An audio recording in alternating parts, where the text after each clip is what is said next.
Oh, it's time to rock and roll. Oh, let's lose Some- control. I don't know the But rest of the words. but I'm gonna sing this song. Oh, It's time to rock and roll. Manny, I thought you were gonna start with "Oh Canada, we shed our tears for thee." I don't See, know the I rest of don't that know. one either. I don't know the rest of the word after "Oh Canada," and I only know Me that neither. because of South Park and Terrence and Phillip. Yeah, that's all I know as well. I'm not gonna pretend. I don't even know my national anthem. I'm sure it's something racist, but You I'm are sure. at every base. You have been to about 10 baseball games this year. They play that at the beginning. Are you telling me you're never at the beginning of the game? No, I'm always at the beginning. I just don't listen to it. How can you not listen to the national anthem? Your mind wanders. Every time I hear national anthem, I think of the NBA players or the people waiting in the games. Like, oh, it's time for the game. Let me think. Let me get my mind right.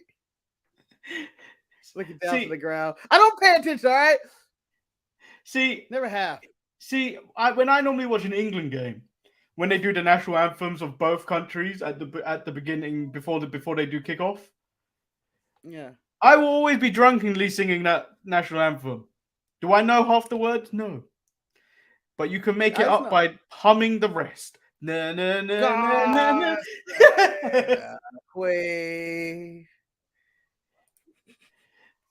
No, it ain't, Ross. No, it ain't. Nah, I'll say the American national anthem. I'm American. The American one only sounds good because whoever's singing it always adds their little bit of it doesn't sound good on it. Oh, I say, can you see? Drums. Oh, America. This ain't even the same song, man. This ain't even. There it is. The Fantastic Four.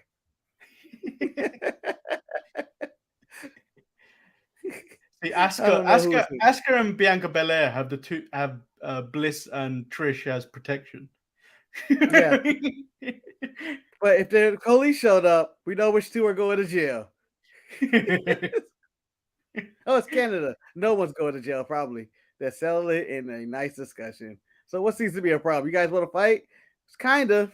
It's Canada. Oh, yeah, you're right. I'm sick and tired of this, and I'm going to get to this again later when we get through to the show. But I didn't get a Mountie for the second time they've run a show in Canada. They should have. We could have got one. Wait a minute. Just play the song, damn it.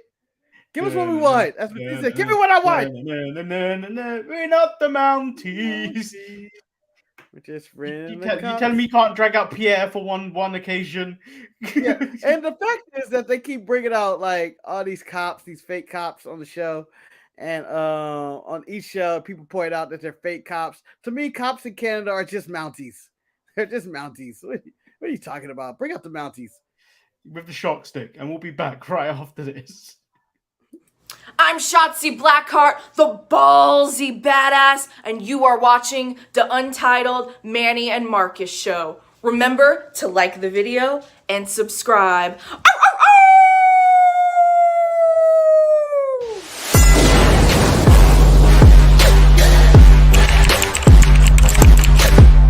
Hey! Oh! Check out the Marcus and Manny show. I hate you both right now. You guys are ridiculous.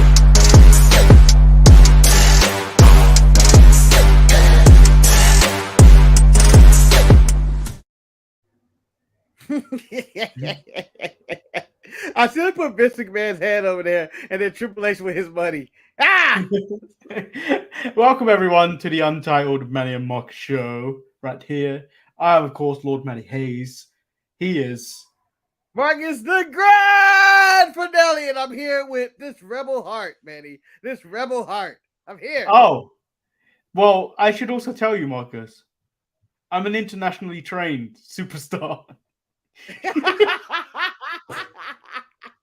Yeah, Manny.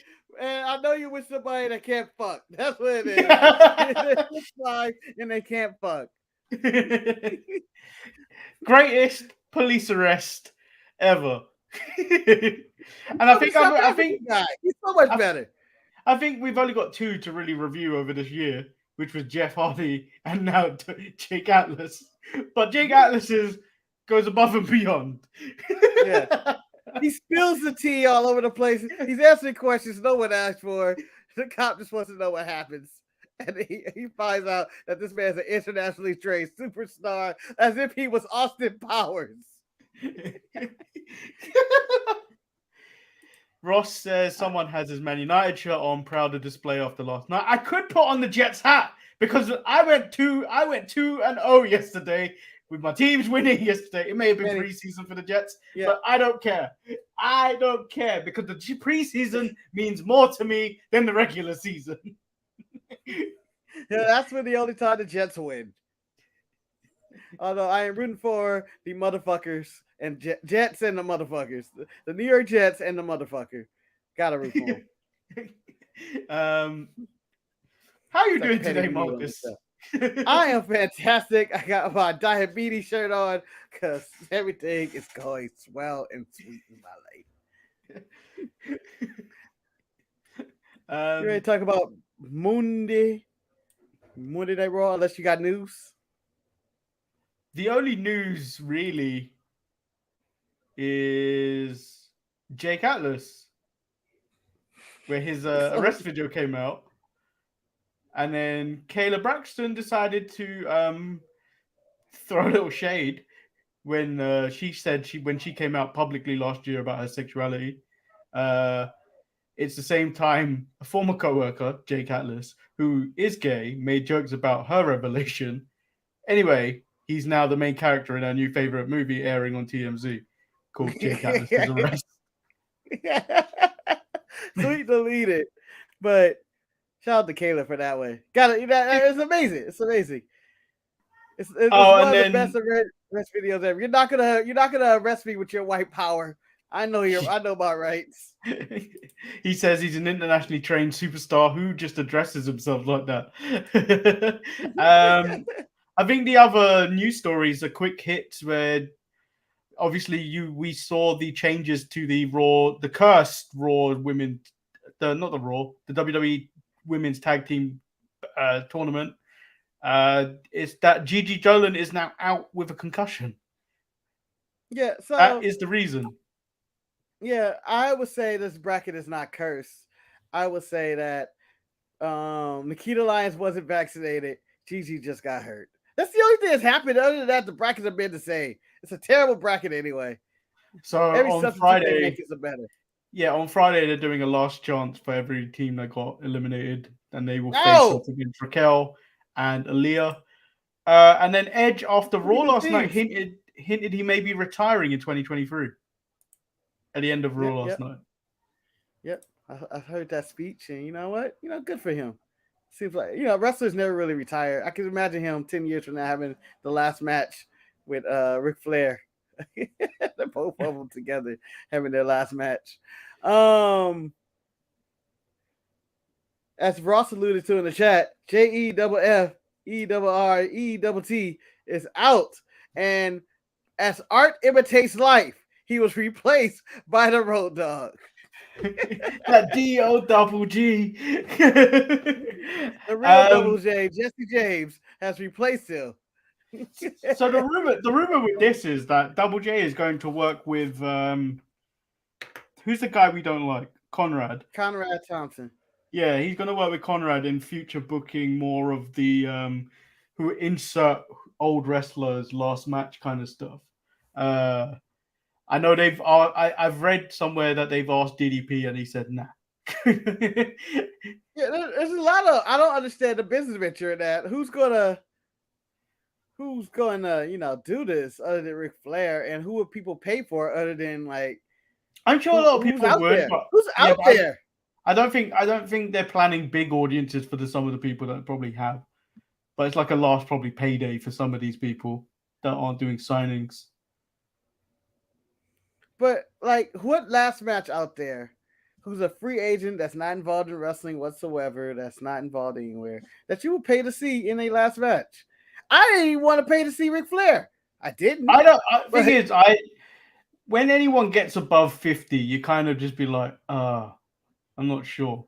But like you've got the potential to like Sting. You got who else is old? Angle. I'm getting great. Hold on. I'm getting the best of Sting on AEW. He's diving off all types of shit. You got Angle. You probably got Angle could never wrestle again according to his knees. That would stop him. Who else is there? There isn't anyone else. Yeah, there isn't.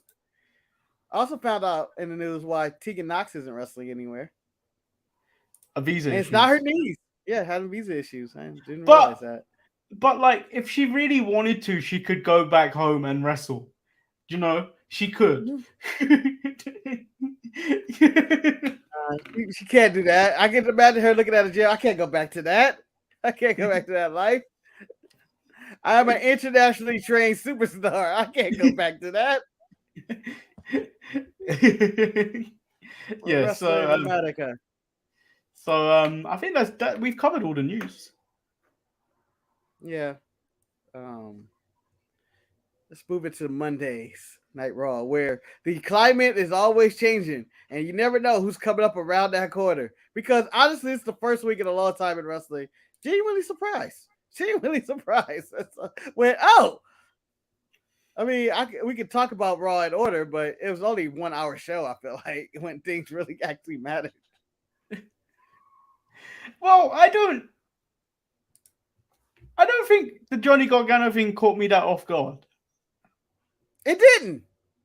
No, because like we were talking about it, 2 weeks ago when they were in Cleveland? Yeah, but they were in Cleveland. Okay, he's supposed to come back in his hometown, not randomly on the middle of a month right before a pay-per-view. Nothing's going down in the middle of a segment, a 10:30 or a 7:15 time spot, come back from a commercial break. I was eating grapes, Manny. And I was not and I hear this music. I go, whose music is this? And I go, what? Ow! Let me pay attention. Let me care what's going on right now, because the whole world has shook for me, because I was not expecting this at all. Normally you get a hint of it. You get a whiff of that bullshit from the dirt sheets. Nothing. I was not thinking about this at all.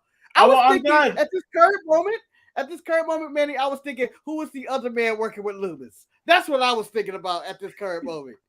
Well, yeah, I thought about that, but I obviously it's a bit more different for me. Obviously, I'm spoiled by the time I wake up. Manny gets slapped in the face. Guess what happened on Raw? What? I'm just waking up, man. Chill. Leave me alone. Leave me alone. That's Rebel hot. Yeah, so I'm kind of spoiled by the time I got up, but Johnny Gargano reminds people who he is with his NXT accomplishments. Said he made up his mind when he was playing with his son to come back, because when he was young, be around you. When he was younger, he had dreams of being the United States champion, the Intercontinental champion, the WWE champion, and wrestling at WrestleMania. What father would he be if he didn't teach his son that the biggest and impossible dreams can come true? A realist? Yeah. Stay in your lane. Subvert all expectations. That's what we're gonna say. If I had a son, I'd pass it to him. Hey, you're not gonna be nothing. You're gonna come from nothing, and you're gonna struggle for the rest of your life. Deal with it. This is a very good question for Wes. But should we answer it now, or do we want to answer it after we've got through Raw? I think we should probably wait to Raw, unless it's really urgent. I didn't look at the question. No. We'll get to it after we finish Raw. So and then basically that ends when Theory comes out, says he's done all these things already. I've accomplished your dreams. In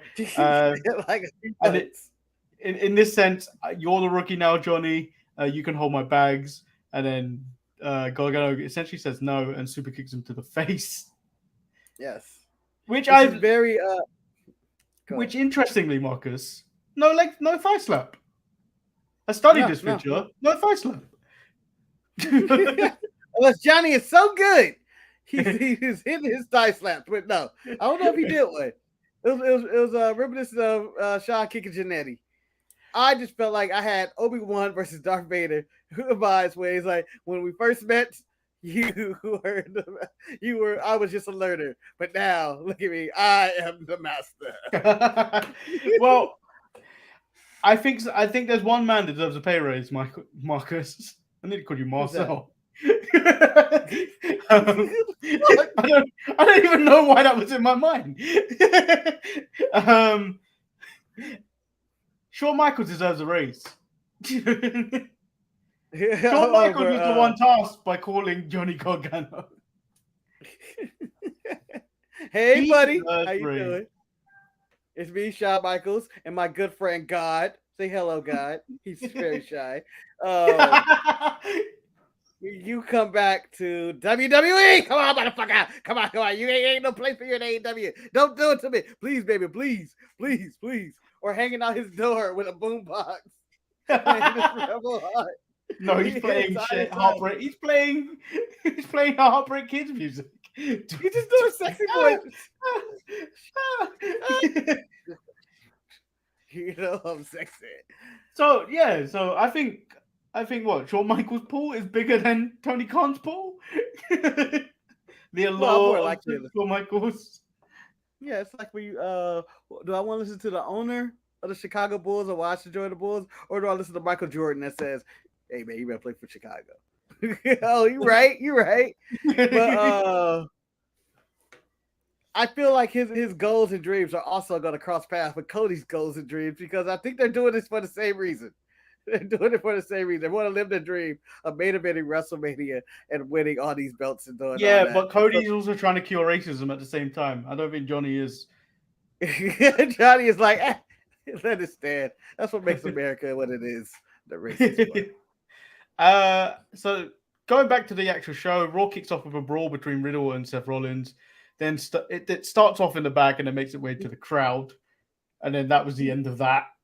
But no, man, you just simplified it. The pyro guy had to step up. The pyro guy's like, let's start Raw, motherfuckers. Pyro. Oh, now they're fighting. I don't want to kill anybody. Stop. Fighting stops. Pyro time. And then I get my shit in. I want everybody to know Pyro guy has to get his shit in. He canceled his pyro midstream. It was like, nah, man, I'm shooting this shit up. Cody ain't here. I am irrelevant. we have a surplus of pyro right now, and this shit has to go up. I don't care if they are fighting. Blow that shit up.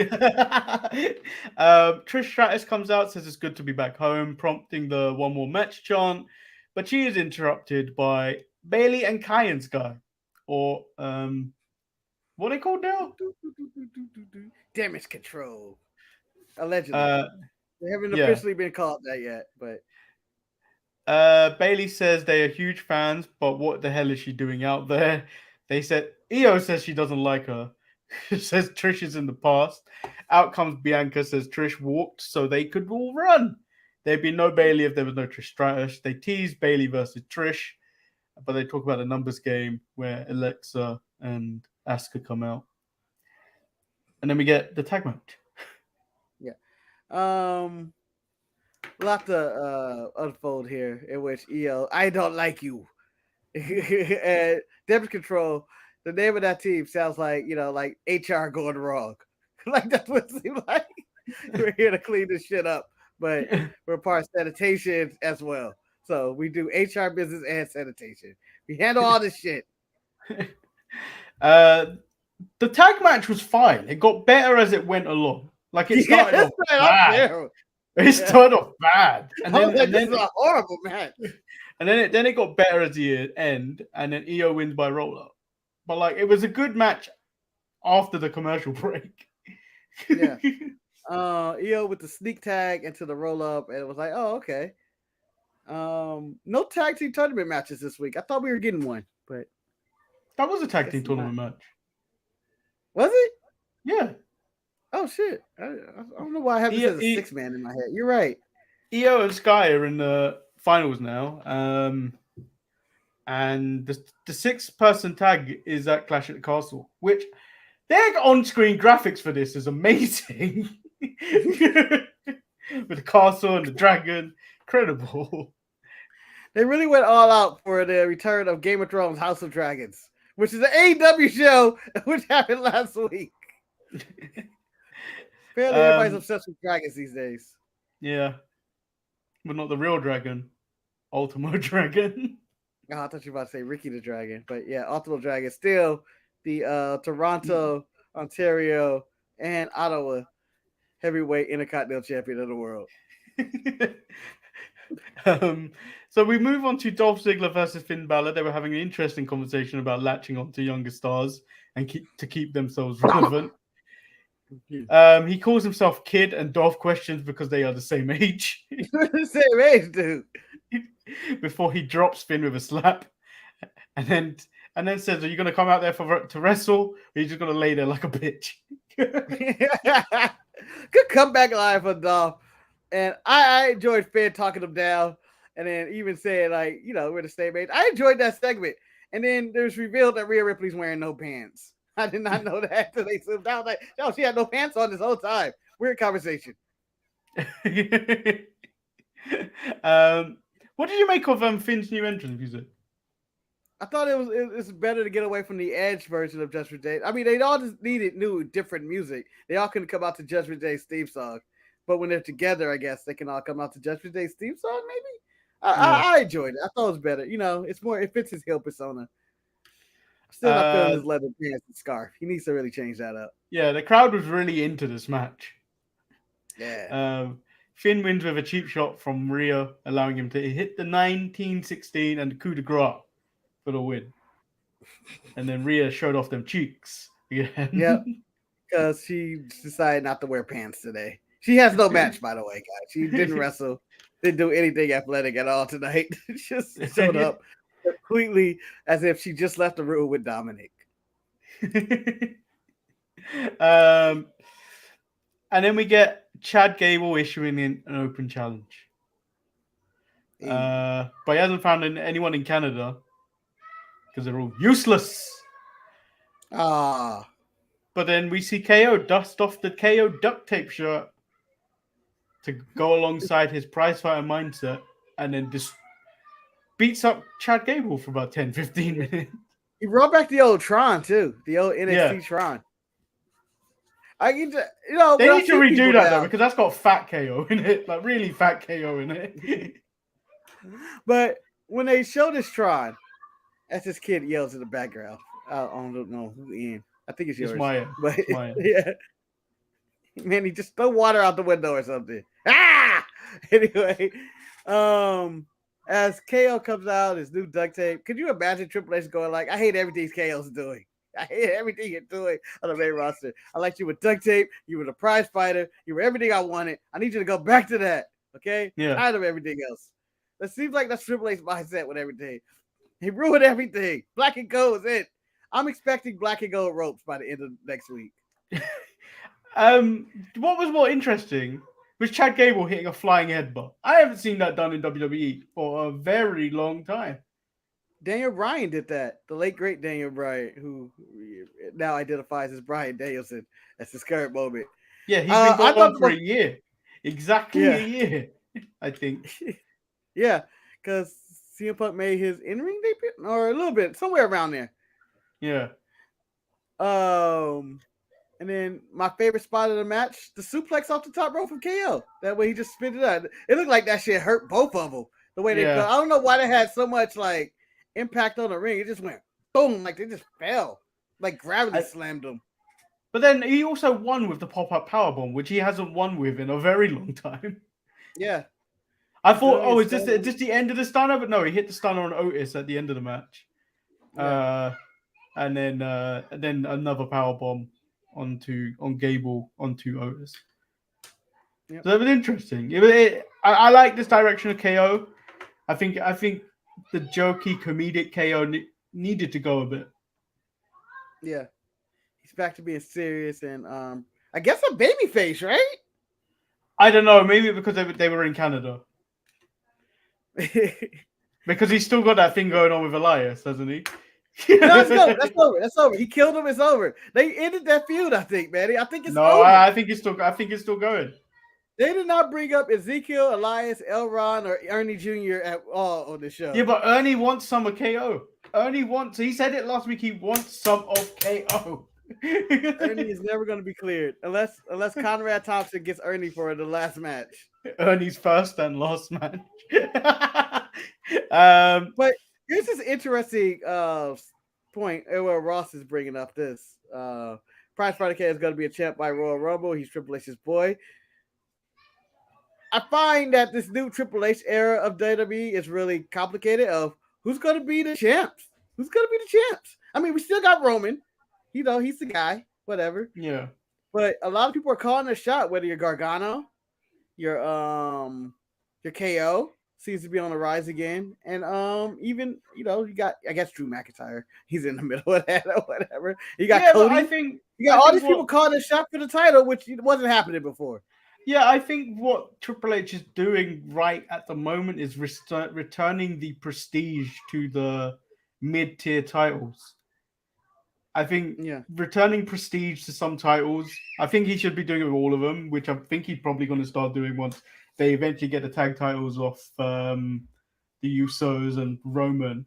Because I think Roman has brought back prestige to the WWE title for holding it for so long. There's prestige behind that title now, whereas like the US title and the IC title have been jokes and largely just like a carry-on piece, like just bit of your time. Yeah, as Ryback would say, a prop. Yeah, so I think for Triple H to bring back the prestige and then have these guys come back and call their shot, because Gargano didn't list that he wanted to be WWE champion first. He listed US title. And he said Intercontinental first. Yeah, so those titles, which are the titles that Triple H is trying to bring prestige back by having essentially two monsters hold those titles in Gunther and Bobby Lashley. I think if they have a decent long run with them and then eventually they get toppled by like Gargano or Ciampa or whoever, KO, and then they continue that lineage of the prestige of that title, I think that title will mean something more like it did back in the 80s and 90s. Yeah. But it's interesting. It's interesting where everybody's going for a title in the new Triple H. But you should be. It should be. And, you know, it's when you talk about in AEW, the one thing they always bring up is people are always talking about they want to be champions and doing this and this. And I feel like this is a good change in WWE. Yeah, the only problem after that. The only problem with AEW, I think they had with the TNT title, you don't have time to make it prestigious as it could be, because you've got so many people. They had it. No, because they've got so many people on that roster that you can't keep that title on someone for that long. You have to move it on. Nah, even then, it's just they had something special where it did have momentum, where you would get a bunch of good title matches and stuff, but then all of a sudden, it just seemed like they just halted that title. Like, that title was actually building itself up. It was like once Cody left, and I'm not saying he was made it the most prestigious. He wasn't my favorite champion by a long shot. But once he left, it seemed like that title had lost. They lost interest in that title. No, once Sammy had got Darby had it. Miro had it. Yeah. When Sammy had it, it kind of went downhill. Yeah, it was like all three runs of that downhill, and even Wardlow's run. Like the TNT title was defended more than the AEW championship, which seems to be defended to random guys every week now, which doesn't make it prestigious at all. It just, you know, he's fighting jobbers or something. But the TNT title is like every 2 weeks or so, that title may have been dropped, and it seemed like it added something, and people put their own spin on how they wanted to do the title. But as it currently stands, it doesn't exist. It's fallen into the category where the Intercontinental title and US title fell in WWE. Yeah. So hopefully everybody get their shit together and figure this shit out. Yeah. And then we get to hometown hero Aaliyah versus Bayley. Manny, did you know that she was from Canada? No, as I told you in the pre-show, I had no idea she was from Canada. And then when you said you also had no idea, and I said specifically, I don't think we both ever paid attention to when she comes out to the ring. We both probably said that's true. And we're in agreement that we both ignored Aaliyah's interest for years. But I went Canada immediately. What the hell? What she have a what? She a third Canadian or something? And way. then she calls herself the bougie badass, where Bailey just turns up like a real bully and goes, "Badass or just bad?" I questioned if Raquel unvaccinated because Aaliyah was there by herself, which they allude to because she showed up alone. Trish asked Bailey when she's going to return to action, and then Aaliyah challenges her to a match. Yeah, on back status, the Keita Alliance had released they were like, oh, it's an injury. One day I exposed what I'm going through, and so because they asked her about the reason she wasn't on because she wasn't vaxxed, and she's like, oh, it's an injury going on. I saw that bitch parachuting from a plane the other day. She ain't injured. No doctor recommends that. Those videos are a week old. The pictures. What? The parachute from the plane? Yeah, because I saw the video. I saw the video on her story last week. But she did release. You're not injured at all if you're jumping from a plane. She did release, and I felt that this was kind of snarky, but I was like, you could get fired if you actually do this. The real reason isn't even my vaccination status. It's something else. Maybe I'll do a live or something about this in the future. I was like, you do that, you are fired. But tell us, please. Yeah, go ahead. Do something. I'm all about the outside. I was like, even if you get fired, Tony Khan will pick you up. Tony Khan will pick you up. I'm slowly becoming J. Jonah Jameson, where I don't honestly care, but give me pictures of Spider-Man, damn it. That's all she can give me with this Spider-Man. Given that I have been suggesting that Aaliyah get fired or future endeavored for at least 3 years, I don't think she was too bad against Bailey. I disagree. I think she was bad, but I thought she got better. Similar to the tag match earlier. I think she's gotten better, but you could also credit maybe Bailey knows her strengths and weaknesses. A lot of match, if you go back and watch it, Aaliyah did the same move 30 times, in which she would jump into the corner and try to do that crossbody spot. That was her only move. And then Bailey would counter it 3 different times. Oh, by the way, I thought I was going crazy during this match. That shows how good she is, Manny. No, numerous times I looked at the screen. Bear in mind, I probably wasn't paying nearly as much attention to this match as I should have. I kept thinking Bailey was Sheeta.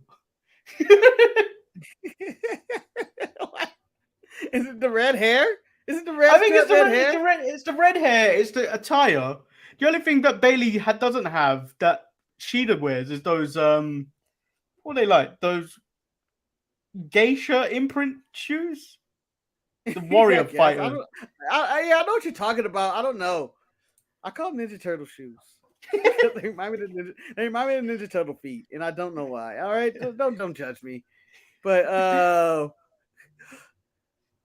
I tell you this: if Triple H ever got his hands on Serena Deeb and Sheeta on Monday Night Raw, I will never watch AEW again. I mean, that easy because Triple H captured my full imagination. He's stolen the key property from AEW. If that was Sheeta versus Deeb in there, this is not Sheeta and Deeb though. On top of the script, if I was writing that every week, it'd be Sheeta versus Serena Deeb every week. 56 weeks, every week of the year. Manny will have his own Conrad Thompson podcast, and it's gonna be 83 weeks, and it's just all right, Sheeta and Deeb were booked again. I was wondering what you were thinking when you did that every week. Yeah, and every week it was entertaining as I smoke a cigarette. Kiss my ass, all right. Fuck you, Conrad. Fuck you, Conrad. Every week. You're only relevant because you're married to a Flair. Oh. By any chance, did you check out the Boca Skull sessions with Charlotte Flair? Not yet. Came and kind of went. That kind of came and went. I'm assuming nothing is said on there. There was no controversy about it. Normally somebody released something, but it was just kind of it came out. I didn't watch it. I'll probably watch it today. I've got nothing else to do. Is it? So we move into Ciampa and The Miz versus Bobby Lashley and AJ Styles. The match was really good, but no one's talking about the match because everyone wants to know who the fuck this guy is. Apparently, he's local Canadian wrestler, but he spooked me. I was like, "Holy shit! They brought back Jake Atlas." And then this was all a ploy. So Dexter Lumis could abduct The Miz. Is that who been his main target the whole time? I think so. But I don't know why. I don't know why. So, of all the types of abductions we've had in wrestling, and I'm going back as far as the Samoa Joe being kidnapped in Impact. Yes. Where does this rank? I thought it was strategically probably my favorite of all kidnappings because I don't know what's going. Are we about to get a change up in Miz's character? Because that would be interesting. Or a kidnapping of Miz frees up Ciampa to be alone. Yeah, and guess who also is on Raw now? Run it back. Run it back. You thought we had one final beat though. Although someone posted, now that we have them both overall and the Usos are the tag team champion, put DUI back together and have them run against the Usos. Nah. Let's go. What? Nah. You against that? You're against that. You're wrong, Manny. You're wrong. I want that. No, not now. Not recently. I don't want that, Marcus. I don't want that, Marcus, because the whole time we're gonna wonder which one of the other one. If they're in the main event, which one of the other one is turning on the one when they walk to the back, and then a little end credit thing comes down here. Which one is getting thrown into the Tron? Maybe it's different this time, Manny. Maybe this time they'll take things slow. Take it slow. Anyway, but I need the tag match 1 year from now. WWE book it Triple H right now. And I know some of these elements have to fall into place really nicely. I need New Day, Usos, DIY, and the Revival Fatal 4-Way match. Ooh. Fatal 4-Way match. Well, you could have a lovely WWE in the past. You know what? You could. You don't even need the Fatal 4-Way for that. You could have an amazing tag team tournament going into that. Think about that. Yeah. The WWE could actually do a tag team tournament if they decide to get their shit together. You put the Profits, the New Day, you sign the Revival, of course. All this has to be involved with the Revival return, which isn't probably happening. But do you know what? Interesting question before we get on to the main event. Other than DIY, no, not DIY, FTR, outside of probably the Bucks, who else would WWE probably be interested in the tag division? You think they'd be interested in the Bucks?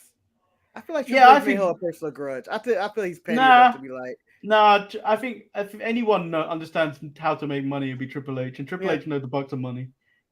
Yeah, sure. But I don't know. Would they be able to conform under Triple H tag team rules and all that? Who knows?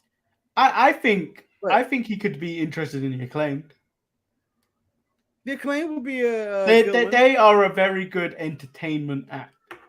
That you could. I mean, you do also have the Profits, but they don't rap, and the other one doesn't yell. The Acclaimed has arrived. And it wasn't for the controversy of the Briscoes or whatever the problem is, whatever they said years ago that they can't grow up and mature and change their views or whatnot.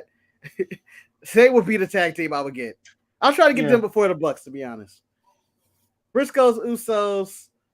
I mean, at one point, I don't care which company it is, if it's AEW, if we can get Briscoes, Usos, New Days, and Bucks, to be probably the 4 biggest tag teams in the past 20 years in wrestling.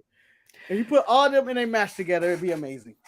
So, Luchador has just said Hobbs and Wardlow. I think those would be singles wrestlers he'd probably be interested in. But then the main event is Damian Priest versus Edge. The match was fine. I'm not a big fan of Edge anymore. How dare you, Manny? This was a really good match. I can't believe you just got it as a fine. 1, he did something that you didn't think he could do or ever do again. He did a hurricane run off the top rope. He did it. 2, I don't believe you should be calling this a good match, given that there was a Canadian Destroyer in this match. No. The rule is I hate it when a Canadian Destroyer doesn't lead to the finish of the match. The Canadian Destroyer was technically the finish as did Overkill with the spear. Priest was done after that. I enjoyed this match. I thought, it was nice. Edge dressed as Lance Storm basically tonight, pandering to Canada. It's a really good match. I enjoyed it. And then Rhea gives Edge a low blow, and then Finn hits the coup de grace before they're chased away by Beth Phoenix. If I'm Rhea, I'm not running away from Beth. Nah, she's a mom. She's like 60. Go at it. I know she's in her 30s, but whatever. Something. Go at it. Oh, I thought the match was always going to end with Rhea Ripley choking the shit out of Beth Phoenix in the crowd. It should have. Choking her. And Edge going like, "Oh shit!" But and then like, do you know what? And then Finn put Edge in like a crippler crossface. For Benoit, and as he watches her get choked out by Rhea, that would have worked. Yeah. But instead, they went with other drama, of which Beth makes the save, which I enjoyed. I enjoyed Beth fighting them off with a chair, get away from my husband, and as a third member to this feud that's going to probably happen at Cardiff, Edge, Beth, and Ray. Well, it's apparently been spoiled already, but I didn't actually see. So someone that was in the area of Wales already saw a poster of like, do you know how they had the posters of all the matches and stuff going on? There was a Judgment Day poster with Edge, Dominic, and Rey Mysterio on it. I don't know if Beth was on it or not, to be honest. I really wasn't paying attention to that news video I was watching this morning. Well, I feel like Dominic, they don't need Beth Phoenix to be in the match because Dominic and Rhea is having the best feud in wrestling right now. And I would rather see and that you're not wrong. And I'd rather see that than Beth, but I see this being a 6-person. And only in Cardiff is when Dominic shows his allegiances to and simp for Rhea in public. So that was Raw. What did you think of Raw on the whole? Oh, in the order we said Raw, if Raw happened in that order, it'd probably be, I'd be like, oh, it's an A+ show. But I thought Raw was an average show. It was only brought up when that like last hour and a half, maybe hour or so. Like I enjoyed the KO and Gable match, but that was pretty much it. That I was really like into the entire show until I liked the Loomis kidnapping. Dolph versus Finn was pretty good. That was good, but I don't think I cared. I don't care. Yeah, the thing is that outside of probably Trish coming back and Gargano returning, and then a few good matches sprinkled in, it was kind of just an average Raw. But like, at least, do you know what? At least the last 2 episodes of Raw, the crowd have been involved in it. Like they have gone to some shitty towns recently where it's just been sad. Canada. Oh yeah. Well, next week. I don't know if this is a strategy of Triple H or whatever. Is that they're bringing legends in their hometown? It seems like they have Trish in Toronto. Yeah, they sell Kurt tickets in Pittsburgh. It's smart. Yeah, it's smart. I think that there'll probably be a Kurt and Gable moment. Probably. I think that'd be a nice, funny moment to have. But outside of that, I think Kurt coming back. I think that's just smart to sell tickets, and like from. I think there's a Twitter account that does sellout. It reviews the ticket sales a couple days before going into something. WrestleTix, and from what it is, Raw has done pretty well in the last couple of weeks. Where there's only been like 700 or so tickets that have not been sold and stuff like that. Which, you know, when you're in a 5,000 seater arena, that doesn't seem that bad. Well, their tickets are doing well when WrestleMania is almost a sellout. It's fucking August. Yeah, nothing to announce. But the thing is, I expected that for LA. I didn't expect it. I didn't expect it to be a sell. I expected it, but like right away in August, with nothing being announced. Yeah, I think I expected it, but like a lot of things have been like haven't been like. So if you look at Clash at the Castle, when me and Ross got our tickets, nothing had been announced for that. Yeah, that's true too. I think that a lot of things with WrestleMania doing better this year than it was last year or whatever. It's the international travel is a lot easier in the past. Yeah. It's like everybody can travel to WrestleMania. It's like, I can be in, let's say if you wanted to travel in the UK, like, oh, I could actually go to WrestleMania this year because I was deprived of last year not being able to really travel and, got to go through all the protocols and all that. I can't afford and it's Tampa. I can't afford flying to LA. Yeah, and it's Tampa anyway, too. Yeah, that was the reason. LA's a good place. But let's go back to Wes's question. Yeah, where did I ask an actual good question? Is he still here? I don't know. Hey, I'm sure he can watch this. He can rewind the tape. Does WWE have AEW-Itus? Should we keep expecting new faces to suddenly be disappointed when there's nobody else? I do feel like they are going that route. They do have that, but hopefully it's not.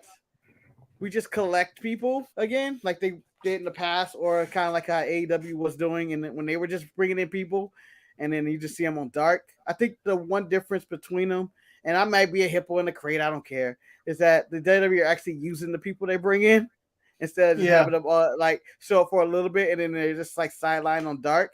Like they brought in so many people on AEW, whether it's Swerve and Keith Lee or Ruby Soho, or I know the Undisputed Era is injured right now, but they brought them all in, and people were like Claudio Castagnoli was brought into AEW. He's the Ring of Honor champion. Ring of Honor doesn't have a show, but they don't even use him.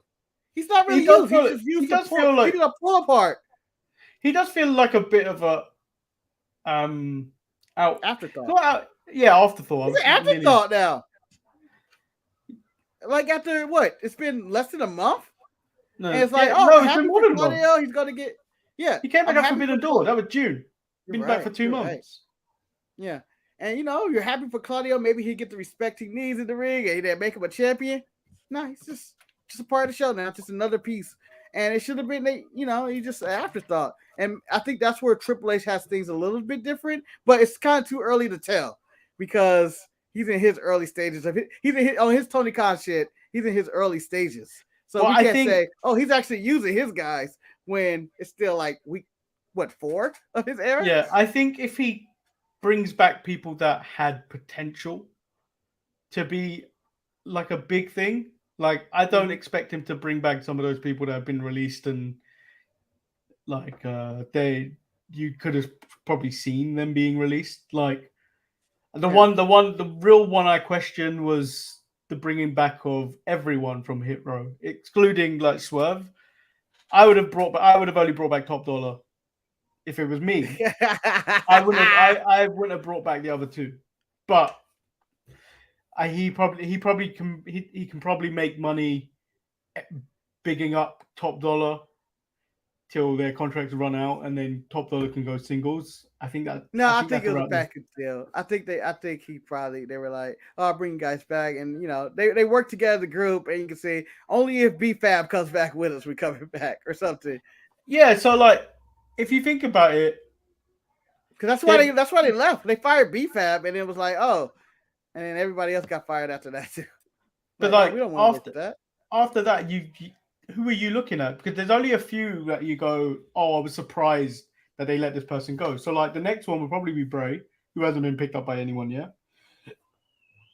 Yeah. Bray's it. I think Bray is it. It's not really anybody else. Like, what are they gonna bring back Strowman? Is that?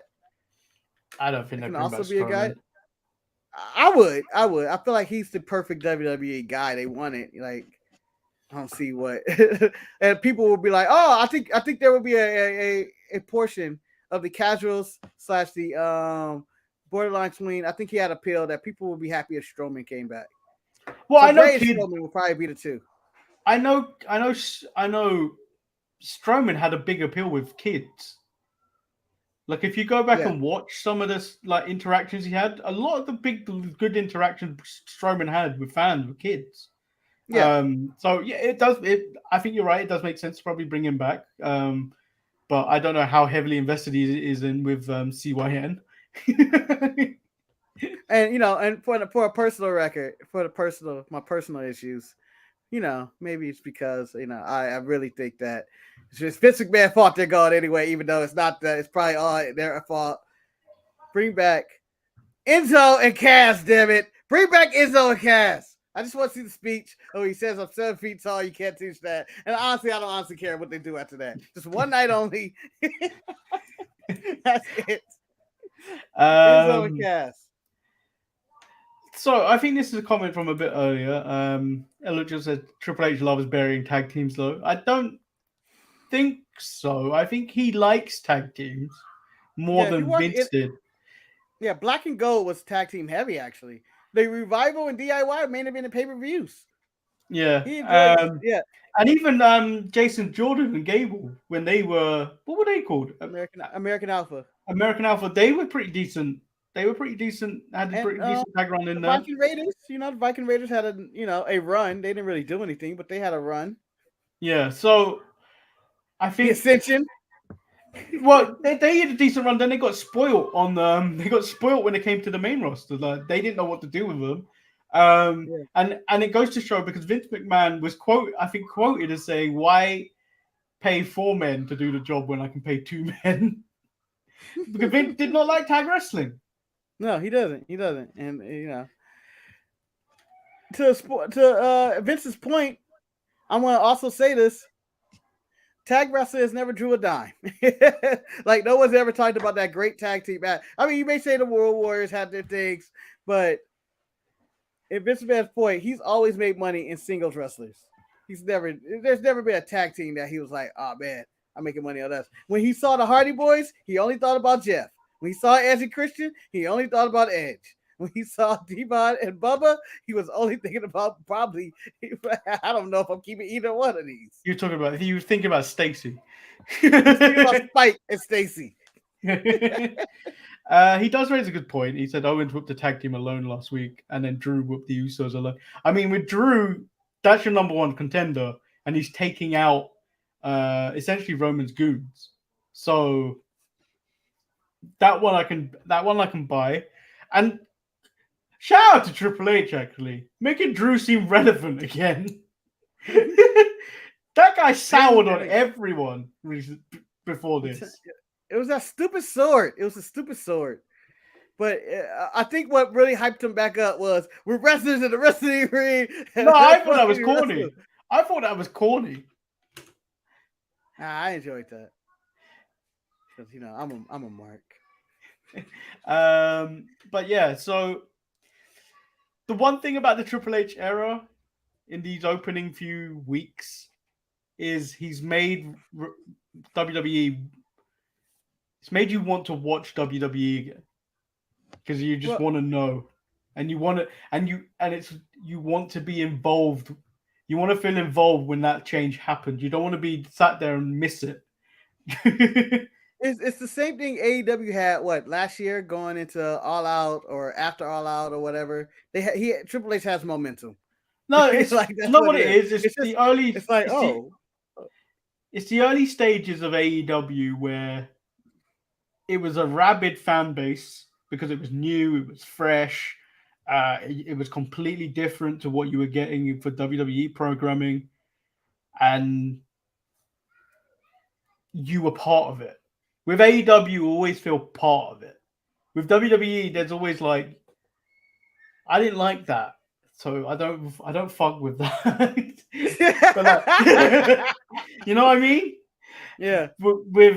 With WWE now under Triple H, it's kind of like I want to be there for when things turn into something amazing.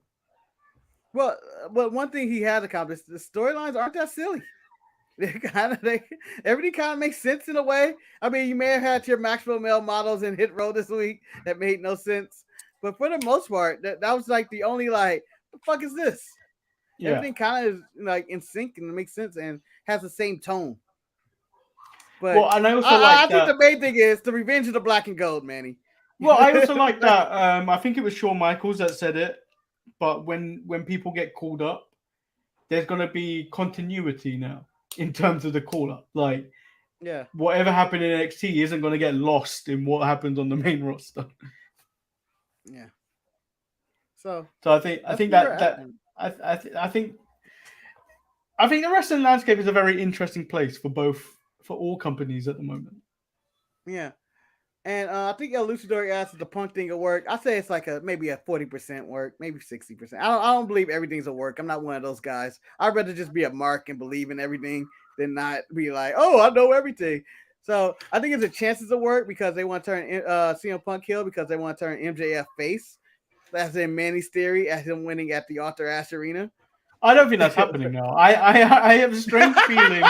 You went for months. I went for months. No, I still want it to happen, but I have a feeling because of this rushed approach to putting it on Dynamite, there has to be something in place for the pay-per-view. And I'm thinking there's probably a Battle Royal. They'll do the Joker thing that they always love to do. The Joker beat MJF. No, they're doing a casino ladder match. They're doing a casino ladder match at All Out. So the Joker is probably MJF. He fights Punk on the night and he loses the title. I have a sneaking suspicion this could happen. So All Out is CM Punk versus MJF or CM Punk or MJF versus Moxley. I think it could be MJF. There's no versus build who? to No, it. it's MJF, but who? MJF versus Punk. So we're running that back. Yeah, and I think this time because Punk's MJF's the only one that has CM Punk's number technically in AEW. He's got 2 wins over him. Did he win? He beat him once at least, I think. Who did he beat with the Hammerlock takeover?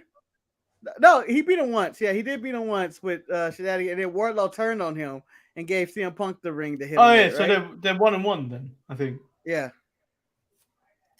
But yeah, AEW aren't like the series type. They normally don't do the like you win one, I win one, then we settle it at the pay-per-view. They kind of just they do one-offs. I guess. They're not like in the rematch business. So I don't know. I just find it odd that we're getting this Mox and Punk match on TV and Tony Khan saying he has big things planned. I did see All Out for it. I'm assuming MJF is the main event. But I did see something funny in response to someone saying that. Like if you're mad about CM Punk and Mox being on free TV this Wednesday, how about you give me the $50? Yeah. Like I'm not one of the like camp of like I'm mad about it. I'm just kind of like, but what's All Out gonna be? It's like we're what 2 weeks away? Yeah, but like if what am I paying for? As experienced wrestling fans, that I think more recently in AEW and WWE, a lot of the time you do not get a finished card by the time the pay-per-view is about to happen.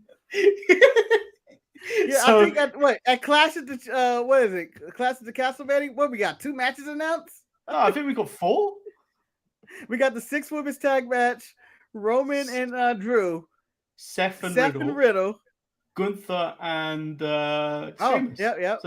So 4 matches announced, but that pay-per-view already sounds really good. I'm like, so you had me as Sheamus and Gunther. Yeah, but that only got released. That only got announced last week. Yeah. Lucha Silk says it has a Goldberg and Hogan vibe. I hope that's not the case. That's at the Georgia Dome when Goldberg dropped or Hogan dropped the title to Goldberg, right? Wait, is that also when he beat Scott Hall in the same night? No. That's that. Oh, is that the same night? No, that's a different night. Because there was a night. There was a night on Nitro. There was a night in Nitro history where Scott Hall won. He beat Scott Hall for the US title, and then later in the night in the main event, he beat Hulk Hogan.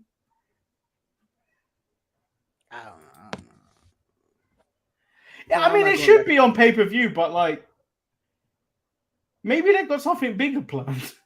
That's what Tony Khan said. He said he has something bigger, and I don't know what that is. Maybe it's Tanahashi versus Punk, the match we didn't get. I don't think Punk's ready for that match. That's not bigger though, right? I don't think Punk's ready for that match. Punk hasn't wrestled in over several months. I don't think he's ready for a match like that, unless they're both going to phone it in. The 2 biggest matches in AEW you can get right now is either Bryan Danielson versus CM Punk, Mox and CM Punk, which we're getting Wednesday, and MJF versus Punk. Those are probably the 3 biggest matches. That's the only thing I consider bigger than Mox and Punk, which is. I mean, wrestling would lose their mind if it was Cesaro and Punk. Title for title. But seems abrupt, but yeah, it does seem abrupt. It's Gresham versus Punk. You see his PWI rating. Well, technically, isn't Punk unrated at the moment?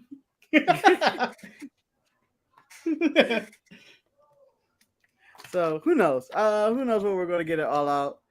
Last year's All Out. I don't know if they could top last year's All Out. I think that was probably the perfect and most insane AEW show they've ever put out, and that had all the momentum when everybody came out. They had a perfect. It was like they hit a perfect. They pitched a perfect game last year. Yeah, that was Adam Cole and Bryan Danielson debuting in AEW. The show was awesome. So we have an interesting get up for next week before we wrap up the show. Because I doubt any of you were here for the 300 watch along with me and Marcus did yesterday. The only person that really watched that was the what's his username? The Obsoletus. Yes. So I don't know if Marcus can make it, but I intend to watch SummerSlam 1992, which was live from Wembley Stadium. I'll be here on Monday. I believe the boys will be doing a. Now that one's out the allegedly part. Yeah, that's allegedly, but Wes is here, so if Wes will probably join you if you plan on doing one, which is the Clash at the Castle watch along, which is in the morning. So be prepared because it'll be like 9 a.m. for Marcus. Wes, I think maybe be 11 or 12. It'd be like noon or something like that. It'd be closer to noon. And then if I can get it to work on my phone, I may be able to get the live, do a post show with Ross as we come out of Clash. The question is, will you guys be sober coming out of post Clash? Yeah, I don't intend to be. I feel like Clash at the Castle is going to be a big party. It just seems like it's a lot of hype around it. Well, I don't know about it's a big Ross, deal, but Cultaholic said that they'd be doing a meet and greet after the Clash. So if people wanted to come and say hello at a local pub, so I may get fucked. and that will be the Clash where Manny goes, "Fuck you, Cultaholic!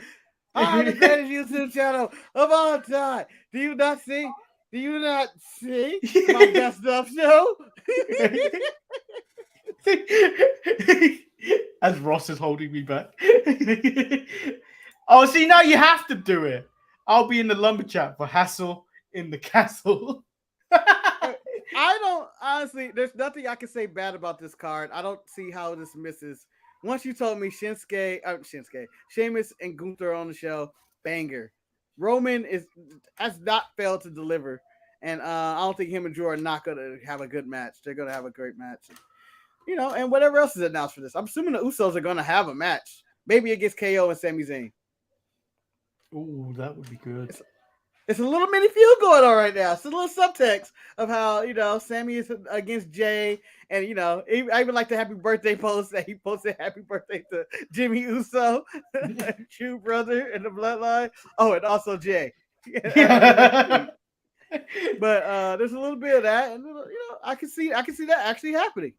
For a split moment yesterday, when an announcement, it was like, Jimmy and Jay have turned 37 or whatever. I was like, oh, they are twins. Their birthday is the same day. And then I was like, what the fuck is wrong with me? Like you only remember half the Bella twins. Oh, it's Brie Bella's birthday today. I wonder what Brian Dayes is going to do. Oh, it's Nikki's too. It's odd they have the same birthday. How many times?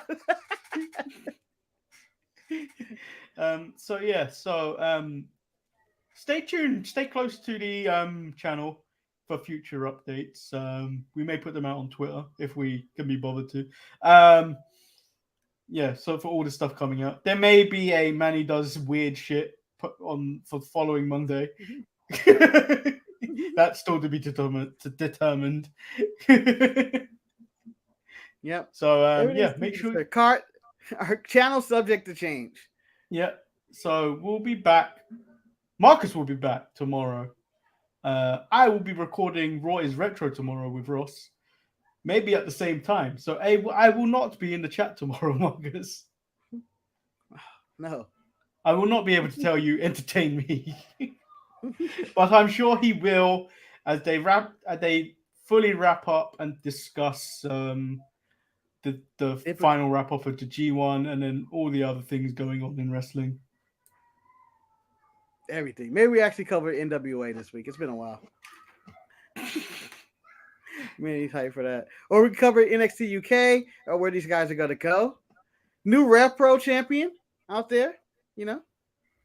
No one watches Rev Pro. Belt. No one watches Rev Pro. That doesn't even have a TV deal. That don't even have a TV deal. You're not even local with them. You don't know. The only local promotion I have is Progress. And how many times have I been there? 3 times. There's been no progress in Manny watching Progress. Well, since Swerve has been coming there, I have no intention to go. He tainted it with his stank. You know, AEW, get your shit together. Your guys shouldn't be in the UK and they should be only wrestling for their titles. What is Swerve to the streets? Swerve to the streets. Swerve and Limitless. What are they called? What are they called? Keith Lee and Swerve. Swerve the Glory. Doing. Yeah. What are they doing with those belts? They may as well be Les Gay and Trevor Murdoch at this point. You put respect on Trevor Murdoch's name. Not that tag team. Not that tag team. He knows we exist. You know, I do hate that the women's NWA title. It just does not look like a real title. No, it doesn't. It looks like a little toy. Yeah. Like, oh, that's a picture in there. That's the only cool thing about the NWA title, women's title. You get your picture in the middle. That's the kind of title I want. I want my picture right there. I'll be like... Ultimate Dragon has titles like that. He just goes like... Where he tells his slave to hold the rest of his belts. His own Nakazawa. Which is the greatest highlight of Kenny returning is you get the return also of Michael Nakazawa. No! I don't need any of this. No.